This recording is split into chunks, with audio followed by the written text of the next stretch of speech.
નમસ્કાર દર્શક મિત્રો, પાટવી ગુજરાતી ન્યૂઝ ચેનલમાં આપનું હાર્દિક સ્વાગત છે। જંબુસર તાલુકાના કહાનવા ગાયત્રી વિદ્યામંદિર ખાતે આજરોજ ધોરણ 8ના બાળકોનો શાળા પ્રવેશોત્સવ તથા નોટબુકનું વિતરણ કરવામાં આવ્યું હતું।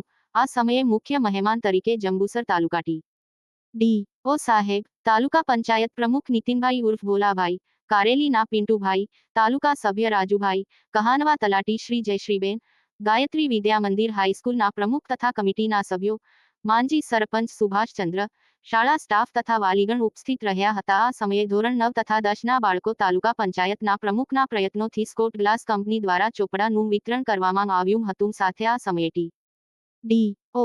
સાહેબ તથા પિન્ટુભાઈ દ્વારા બાળકોને ભણતરમાં આગળ વધી ઉત્તરોત્તર પ્રગતિ કરી શાળાનું તથા પરિવારનું નામ રોશન કરવાની સલાહ આપી હતી। સાથે સરકારશ્રીની ભણતર માટેની નવી યોજનાઓ વિશે પણ સલાહ સૂચન આપવામાં આવ્યું હતું।